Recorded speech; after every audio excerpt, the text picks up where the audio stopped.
The truth is finally leaked, and it's much better than what we all thought. Fans are eagerly waiting to see if Zach Edey or Jaren Jackson Jr. take the floor. One major injury update for the 2023 Defensive Player of the Year. Will he be ready? When will he be ready? We'll give you a timetable to see what he said about that. What's going on, everybody? Jaren for another episode of Grizzlies Digest. Thank you so much for watching this video. Just want to give you all an update. Shout out to the 39%. Look at that. 39% of you are subscribing. You're unbelievable. This is fantastic. I mean, we're this close to the NBA season. I want to say just a little more than a month away till we start the NBA season. Let's try and get that evened out as best we can to start the regular season. 62%, have to subscribe to the channel before the season starts because things are going to start rolling as fast as we can. But here we go. Jaren Jackson Jr. injury update. This is from DeMichael Cole of the Memphis Commercial Appeal. Memphis Grizzlies star talks timeline at a youth basketball camp. So take some time to get back to the young ones. Good for you, Jaren Jackson Jr., the former Defensive Player of the Year, the two-time All-Star. So an injury update for him. He's moving around freely at his camp. The two-time Grizzlies All-Star needed foot surgery in early July after suffering a turf toe injury. Now, where have we heard this recently? I'm sure some of you already know, but we'll come back to that a little later. The team's timeline puts Jackson's reevaluation period close to when preseason camp opens in late September. Jackson says, hey, I'm feeling good. I'm progressing the right way. I'm doing what I need to do. Every day has been a building block. So, of course, we all remember when Jackson Jr. went down with a turf toe injury early July, and everyone was concerned, well, of course, this is the Grizzlies' luck, right? This is what happens. This is what you are if you're a Memphis fan. You just expect for this to happen. You've had countless injuries, such as Ja Morant's injury. You've had, so many other just things to worry about in terms of coaching. Really just a very distracting mental season where I think a lot of Memphis fans, at one point, I think when they realized the 2 seed wasn't going to be locked, and the difference between that 3 and 8 seed was extremely close, about 2 or 3 games each. So I think Memphis fans felt a lot of fatigue whenever they realized that they were kind of breaking down. Tuomas Iisalo just trying to do the best he can to get this team ready for playoffs. And Ja Morant goes down once again in the playoffs with a very serious injury thanks to one Lu Dort. I'll credit him as one of the best defenders in the game. Maybe not one of the more liked players in the game, but that's just kind of how people see it. It kind of put a damp on Memphis season, and who knows what would have happened. Who knows if Ja stays healthy in that series? Who knows? Game 3, they're up nearly 30 points, and everything's rolling, and Memphis is rocking, and they're ready, and they're hyped. The towels are they're up and shaking, but it really goes into perspective of how I think we just need a reset. How Memphis fans just need a reset after all the turmoil and everything, the organization. As we know, Jalen Wells, obviously, that awful injury he had late in the season, last season in the 24-25 regular season. So I think Memphis fans just kind of need a break. But Jackson says, hey, look, I'm feeling good. Look, I know we're down for a moment because we didn't know how long this was going to take. But he says he's feeling good. He says he's in good spirits. So let's treat it as such. Jackson says, I'm aiming for whatever my body is telling me, but I'm progressing the right way. He said, I think everybody is going to be happy. So we talked about how the injury happened around July 1st. At least it was reported around July 1st, around that time.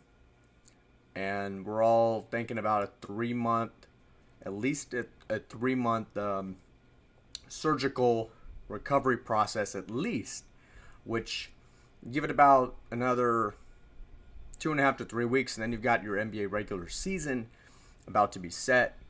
So that gives Jackson plenty of time to be able to maybe make it back for opening day, at least opening week. But that's at least kind of what he's at least kind of flirting with. He's saying everybody's going to be happy. Obviously as fans, Jaren, we just want fans are just telling you, Jaren, just take it easy. Don't need to rush it. Let's just do what you need to do, and we'll figure all the rest out. Once you get back. But he says also, Memphis is home to me, right? The offseason isn't Jackson's favorite part of the year, he admits. He'd much rather be enjoying the grind of an NBA season. One thing he does love, though, getting a chance to do more in the city of Memphis. Now that he is entering his 8th season with the Grizzlies, he considers the city home. Can you believe it's already been 8 seasons? Coming up on 8 seasons. I can remember 2018, like not even like yesterday. I can remember it like it was just an hour ago. So that's really puts things into perspective of how long Jackson Jr. has been dedicated to the city of Memphis. It's always important to do stuff, and this is another quote from him. It's always important to do stuff in the place that you're from, Jackson said. I've lived here longer than any place in my life, so can't take that from me. So he's really dedicated to the city of Memphis. He loves the city of Memphis, and seems like he wants to stay here. Seems like he's happy. So any rumors, of any kind, I don't think it's going to work necessarily. Sorry about that. So going back to what Brian Windhorst said, Jaren Jackson Jr. could return in 4 to 5 months, and this was back, of course, in early July. And as you see the the panel there from ESPN,